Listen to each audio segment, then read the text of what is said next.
તો હાલ જે રીતે સમાચાર પ્રાપ્ત થઈ રહ્યા, અમદાવાદમાં બ્રિજનો એપ્રોચ રોડ બેસી ગયો છે. નરોડાથી હિંમતનગર તરફનો એપ્રોચ બેસી ગયો છે.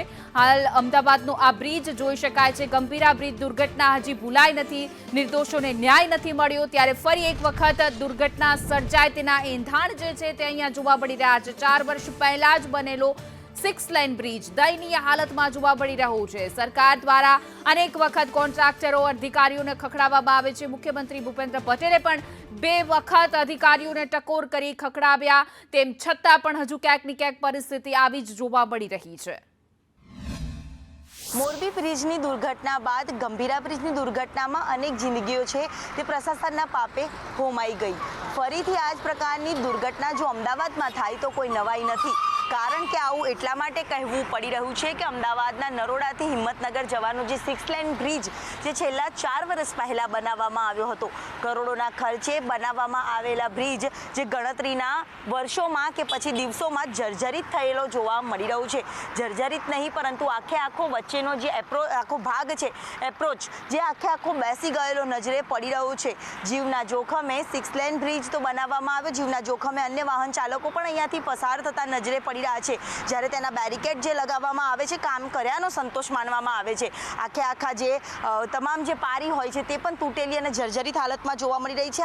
આખો એપ્રોચનો જે ભાગ છે તે પણ રેતી અને કાંકરામાં અહીંયા જોવા મળી રહ્યું છે. આ રેતી અને કાંકરા જે ભ્રષ્ટાચાર બ્રિજની ઉદાહરણ પૂરા પાડતો આ બ્રિજ કહી શકાય. કારણ કે અમદાવાદનો હાટકેશ્વરનો બ્રિજ છેલ્લા ઘણા સમયથી, ઘણા વર્ષોથી વિવાદમાં હતો અને જેના બાદ ઇન્સ્પેક્શનની કામગીરી કર્યા હોવાના પણ દાવાઓ કરવામાં આવ્યા. ગંભીરા બ્રિજની દુર્ઘટના બાદ પણ દાવાઓ કરવામાં આવ્યા કે કામગીરી કરવામાં આવી રહી છે, પરંતુ આ કામગીરીની વચ્ચે વધુ એક પ્રશાસનની બેદરકારી ક્યાંક સામે આવી છે અને કામગીરી કર્યાનો માત્ર બેરિકેડ લગાવીને સંતોષ માનવામાં આવ્યો છે. કામગીરી ક્યારે કરવામાં આવશે તેને લઈને પણ સવાલ ઊભો થાય છે. જ્યારે અત્યારે 6 લેન બ્રિજ છે તેની આજુબાજુમાં પણ અનેક વાહન ચાલકો હજારોની સંખ્યામાં પસાર થાય છે. ફરી એક વખત દુર્ઘટના બને તો જવાબદાર કોણ તે સવાલ ઊભો થઈ રહ્યો છે. કેમેરામેન સંદીપ રાઠોડ સાથે દિવ્યા ચૌહાણ, સંદેશ ન્યૂઝ, અમદાવાદ. માત્ર 4 વર્ષ જૂનો જ બ્રિજ જર્જરિત હાલતમાં જોવા મળી રહ્યો છે. તો આપણી સાથે કોંગ્રેસના મુખ્ય પ્રવક્તા મનીષ દોશી જોડાઈ ગયા છે. જી મનીષભાઈ, સંદેશ ન્યૂઝમાં આપનું સ્વાગત છે. હજુ તો ગંભીરા બ્રિજ દુર્ઘટનાને ગણતરીના દિવસો ગયા છે, હજુ નિર્દોષોના જીવ ગયા છે, તેને ન્યાય પણ નથી મળ્યો. તેમ છતાં એક પછી એક જે આ ગંભીર બ્રિજ જે છે તે સામે આવી રહ્યા છે. માત્ર 4 વર્ષ જૂનો બ્રિજ, એની હાલત તમે જોશો, દ્રશ્યોમાં જોઈ શકાય છે કે અકસ્માતને આમંત્રણ આપી શકે તેવો છે.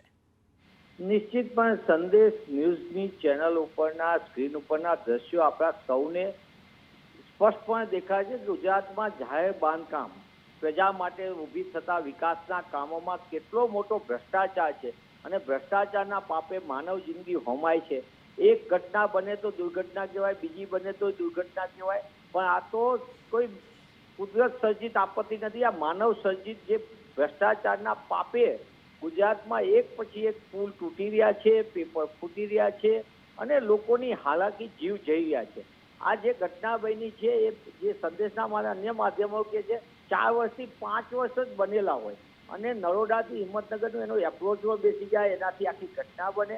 આ તો બેસી ગયો એવું કે છે. હજી તો આનાથી વધુ ગંભીર દુર્ઘટના બને તો સરકારનું પેટનું પાણી હલતું નથી. કારણ કે આ સરકારમાં કોઈ પણ પુલ તૂટે કે બીજા રોડ રસ્તા તૂટે એની પાછળ કોઈ જવાબદાર હોય તે કુદરતી આપદા નથી, પણ કમિશન જવાબદાર છે. અને કમિશનના પાપે કમલમમાં થતા કૌભાંડો, કમલમના ઇશારે, એના કારણે મળતિયા કોર્પોરેટરો બેફામપણે કોન્ટ્રાક્ટરો જે ખેલ કરે છે, આ ખેલનો ભોગ ગુજરાતની જનતા ભોગવી રહી છે. હું સંદેશના માધ્યમથી સરકાર સમક્ષ માંગ કરું છું કે ગંભીરા બ્રિજની હજી સાય સુકાઈ નથી. 20 લોકોના જીવ ગયા છે. મોરબી દુર્ઘટનામાં 150 જેટલા લોકોનો જીવ ગુમાવ્યા, હજી સુધી એમને ન્યાય નથી. વીઆઈપી ગેમ ઝોન જાહેર દુર્ઘટના, એમાં હજી સુધી કોઈને ન્યાય નથી. હરણી બોટકાંડ, હજી સુધી કોઈને ન્યાય નથી. અને ફરી એક આ દુર્ઘટનાને આમંત્રણ આપતા હોય એવી રીતે જાહેર બાંધકામોના ખેલ ચાલી રહ્યા છે. સરકાર ક્યારે સુધરશે ત્યારે આની સમગ્ર જાહેર બાંધકામની તપાસ થવી જોઈએ અને એની માટે તટસ્થ તપાસ કરીને એની માટે જે જવાબદાર હોય એની સામે કડકમાં કડક પગલાં ભરાવવા જોઈએ. જી મનીષ દોશી, મારી સાથે જોડાવા બદલ આપનો આભાર. તો તંત્રની કામગીરી પર હવે સવાલ તો ઉઠી રહ્યા છે. મુખ્યમંત્રી ભૂપેન્દ્ર પટેલે બેઠક યોજી હતી. 2 વખત અધિકારીઓને કોન્ટ્રાક્ટરોને પણ ખખડાવવામાં આવ્યા. તેમ છતાં પણ જે છે તે દયનીય સ્થિતિ એક પછી એક બ્રિજની સામે આવી રહી છે. આ માત્ર 4 વર્ષ પહેલા જ બનેલો બ્રિજ છે. જોઈ શકાય છે કે સીધા અકસ્માતને, કોઈ દુર્ઘટનાને આમંત્રણ આપી રહ્યું છે. હવે આ જે પ્રકારની પરિસ્થિતિ સર્જાણી, કપચી ઉખડી ગઈ છે, ભ્રષ્ટાચારની કપચી અહીંયા ચોખ્ખી દેખાઈ રહી છે. ત્યારે અનેક સવાલો ઉઠી રહ્યા છે, કારણ કે ક્યાં સુધી નિર્દોષોના જીવ જશે અને તંત્રના પેટનું પાણી પણ નથી હલી રહ્યું. અનેક વખત જે છે તે જ્યારે સરકારે આદેશ કર્યા ત્યારે તાબડતોડ કામના ડોળ કરીને અનેક બ્રિજનું નિરીક્ષણ કરવામાં આવ્યું, બંધ કરી દેવામાં આવ્યા. હવેથી સરખા કામ કરવામાં આવશે, પરંતુ ક્યાં સુધી?